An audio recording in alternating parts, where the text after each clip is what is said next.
Hello friends, कैसे हैं आप सब। आई होप बिल्कुल खैरियत से होंगे। अगर आपको याद हो तो मैंने अपनी लास्ट वीडियो में आपको हाइपोथेसिस टेस्टिंग में टेस्टिंग अबाउट मीन के बारे में बताया था कि जब आपके पास सिग्मा यानी आपके पास स्टैंडर्ड डेविएशन गिवन होगा तो हम कौन सी टेस्टिंग अप्लाई करेंगे।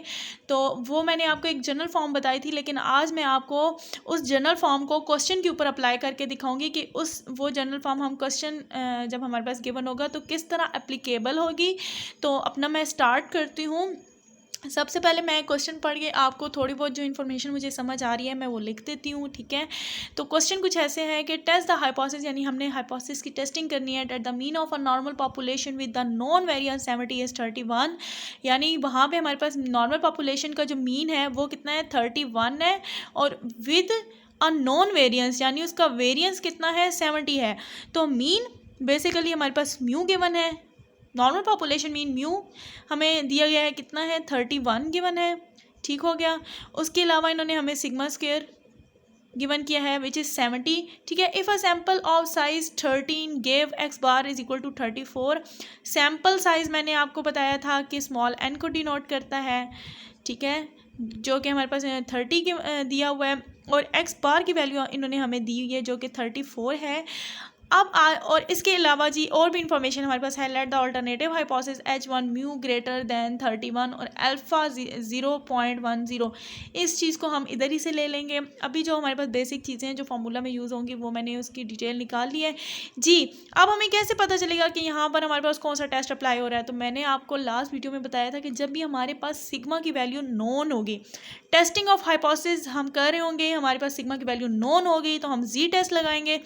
तो देखिए अगर हमारे पास सिग्मा की वैल्यू नॉन नहीं है तो ये देखिए हमें वेरिएंस तो गिवन है, तो हम सिग्मा की वैल्यू यहाँ से निकाल सकते हैं ना। तो सिग्मा की वैल्यू हम यहाँ से कैसे निकालेंगे, अंडर रूट ले लेंगे, इस साइड पे भी, इस साइड पे भी, इस साइड पे अंडर रूट लिया, ठीक है। अगर इस साइड पे अंडर रूट लिया तो ये तो कैंसिल हो जाएगा, सिग्मा की वैल्यू अंडर रूट 70 मेरे पास आ जाएगी, सही हो गया। अब मैं अपना क्वेश्चन स्टार्ट करती हूँ, सोल्यूशन स्टार्ट करती हूँ, ठीक है जी। क्वेश्चन गिवन है, सोल्यूशन स्टार्ट करती हूँ, सॉरी। तो सबसे पहले मेरे पास क्या चीज़ होती है, क्रिएट हाइपोथेसिस, हाइपोथेसिस बनाते हैं, ऐसा ही है। अब हाइपोथेसिस की बात की जाए तो देखें अल्टरनेटिव हाइपोथेसिस। अब मैंने आपको पहले भी बताया था कि क्वेश्चन में हमेशा हमें अल्टरनेटिव हाइपोथेसिस की इन्फॉर्मेशन गिवन होगी, क्योंकि देखें नल हाइपोथेसिस तो हम खुद से क्रिएट कर रहे होते हैं और फिर उस पर टेस्ट लगा के चेक करते हैं कि जो हमने नल हाइपोथेसिस बनाया है वो ठीक है या नहीं है। तो अल्टरनेटिव हाइपोथेसिस हमारे पास क्या है जी, यहाँ पर हमारे पास अल्टरनेटिव हाइपोथेसिस मीन H1 जिससे डिनोट करते हैं जो कि म्यू ग्रेटर देन है 31 के। अब मैंने एक बात और भी आपको बताई थी कि या तो हमारे पास tail test, one tail test होता है या टू टेल टेस्ट होता है। तो हमें कैसे पता चलेगा वन टेल टेस्ट, वो अगर आप मेरी लास्ट वाली वीडियो देखें तो आपको सब समझ हो जाए, सब क्लियर हो जाएगा, सारी समझ आ जाएगी, ठीक है। तो यहाँ पे अभी मैं क्वेश्चन सॉल्व करती हूँ, रिलेटेड है उससे क्वेश्चन बिल्कुल। तो म्यू ग्रेटर देन है 31 के, ये वन टेल टेस्ट इस तरह है कि यहाँ पर हमारे पास ग्रेटर देन का साइन मौजूद है।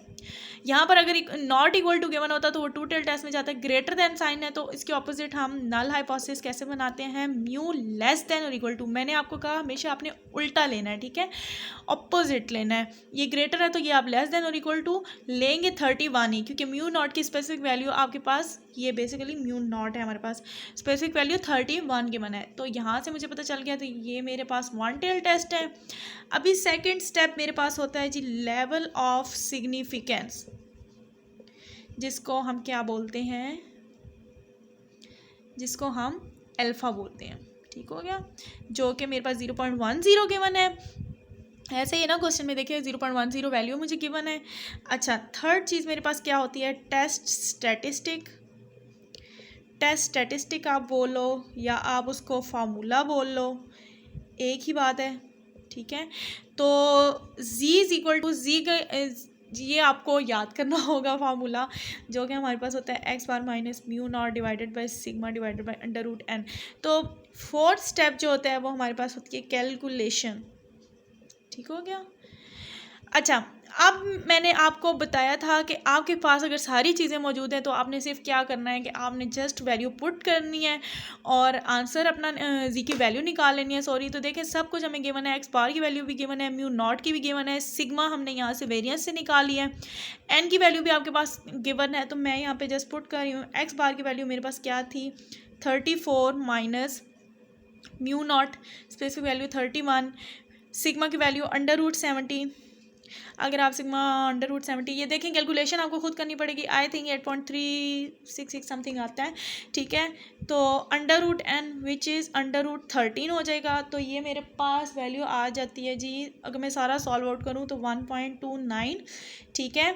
ये मेरे पास अभी जस्ट z की वैल्यू आई है, जस्ट ये मेरे पास z की वैल्यू आई है, मेरे पास आंसर नहीं आया। तो z की वैल्यू आई है। 4 स्टेप मेरे पास क्या होगा यहाँ पे, अच्छा z की वैल्यू निकालने के बाद 4 स्टेप मेरे पास जो यहाँ पे होगा जी, 4 स्टेप मेरे पास होता है, क्या होता है, क्या बताया था, create hypothesis, level of significance, test statistic निकला है, कैलकुलेशन। जी हाँ, 4 स्टेप हमारे पास होता है क्रिटिकल रीजन, ठीक है, क्रिटिकल रीजन होता है। तो क्रिटिकल रीजन मीन्स अल्फ़ा की वैल्यू मुझे गिवन तो है 0.10, लेकिन ये अब कैसे निकालूंगी कि अल्फ़ा की वैल्यू मेरे पास 0.10 है, तो कैसे निकालूंगी अल्फ़ा की वैल्यू। तो जी हमारे पास क्या था, मैंने आपको बताया था, अगर आपको याद हो कि H1 जो अल्टरनेटिव हाइपोथेसिस होता है, इस पे ही हमारा क्रिटिकल रीजन बेस कर रहा होता है, ठीक है। तो ये म्यू ग्रेटर देन 31 है, तो यहाँ पर हम z greater than z alpha use करेंगे, ठीक हो गया। तो z greater than z alpha means, alpha मैंने इसलिए यहाँ पे यूज़ किया है कि ये 1 टेल टेस्ट है, वरना मैं अल्फ़ा/2 यूज़ कर रही होती, which is z greater than z। Alpha की वैल्यू मैंने आपको बताई थी 0.10 है। तो मैं अपना टेस्ट जो स्टैटिस्टिकल टेबल है वहाँ से आपको बता देती हूँ। ये देखें, ये हमारे पास क्रिटिकल वैल्यूज़ ऑफ z हैं, तो मैं 0.10 लेनी है ना, ठीक है। 0.10 लेना भी 1 टेल टेस्ट है, तो मैं क्या करूँगी, ये जी 0.10 90% कॉन्फिडेंस इंटरवल 0.10, और देखूँगी मैं किधर 1 टेल टेस्ट में 1.28 आंसर यहाँ पे मेरे पास वैल्यू गिवन है। तो मैं क्या करती हूँ जी, यहाँ पर 1.28 वैल्यू लिख देती हूँ। अच्छा, 5th स्टेप मेरा होता है रिज़ल्ट का। तो रिज़ल्ट अब मैंने क्या निकालना है कि रिज़ल्ट मैंने आपको कैसे बताया, कैसे निकालूंगी, हम बनाते हैं नॉर्मल कर्व इस तरह, ठीक है। और यहाँ पर हमारे पास अल्फ़ा की वैल्यूज़ आती हैं, इस तरफ नेगेटिव, इस तरफ पॉजिटिव। मीन हमेशा स्टैंडर्ड नॉर्मल डिस्ट्रीब्यूशन का 0 होता है, ठीक हो गया। अच्छा, अल्फ़ा की वैल्यू दोनों साइड पे है तो ये 1 टेल टेस्ट, लेकिन जी में हमेशा हम दो वैल्यूज़ ले रहे होते हैं, ठीक हो गया। कैसे, जी में 2 वैल्यूज़ कैसे ले रहे होते हैं जी, ये पॉजिटिव है ना, अगर ये पॉजिटिव पॉजिटिव साइड पे लिख देती हूँ मैं, 1.28 अगर पॉजिटिव साइड पे आता है तो जी नेगेटिव साइड पे भी आएगा। ये आपको सिर्फ समझाने के लिए ऐसे कर रही हूँ, वरना ये तो 1 टेल टेस्ट है, ठीक हो गया। ये 1 टेल टेस्ट है, इसकी तो टेल बनेगी ही राइट साइड पे। ये सिर्फ समझाने के लिए आपको बता रही हूँ कि जी की वैल्यू हमेशा दोनों साइड पे देखी जाती है, ठीक हो गया। क्योंकि कभी कभी हमारे पास आंसर नेगेटिव आ जाता है, सॉरी जी की वैल्यू नेगेटिव आ जाती है, तो बच्चे कंफ्यूज हो जाते हैं कि अब इसको कहाँ पे देखें। तो देखते हम दोनों साइड में, ये सिर्फ जस्ट हम क्वेश्चन में यूज़ कर रहे होते हैं कि 1 टेल है और 2 टेल है। तो 1.28 है, जी की वैल्यू देखें 1.29 है, तो 1.29 किधर आएगा, 1.28 से आगे आएगा। मैंने आपको क्या बताया था कि ये मीन वाला एरिया ये हमारा एक्सेप्टेंस रीजन होता है, और जो हमारे पास ये जो भी वैल्यू यहाँ पे आती है क्रिटिकल रीजन, क्रिटिकल वैल्यू आ रही होती है, उससे अगला जो भी एरिया होता है ये वाला, ठीक है, ये वाला एरिया, ये हमारा रिजेक्शन रीजन होता है। तो मैं कैसे इसका रिजल्ट निकालूंगी, मैं कहूँगी जी as the value lie in critical region, या as over value lie in critical region, ठीक है। सो वी रिजेक्ट H0, यानी हमने नल हाइपोथेसिस को रिजेक्ट कर दिया है, ठीक हो गया। कि हमने जो नल हाइपोथेसिस बनाया है वो हमारा ठीक नहीं है, रिजेक्ट कर दिया हमने नल हाइपोथेसिस को, क्योंकि वो हमारे पास जो वैल्यू आ रही है वो क्रिटिकल रीजन में लाई कर रही है, ठीक है। हम एक्सेप्ट नहीं करेंगे, हम रिजेक्ट कर देंगे नल हाइपोथेसिस को, ठीक होगा जी। ये था हमारी आज की वीडियो थी। तो अगर आपको क्वेश्चन समझ आया, आपको वीडियो पसंद आई, तो प्लीज़ मेरे चैनल को सब्सक्राइब कर दें और मेरी वीडियो को लाइक कर दें। Thank you.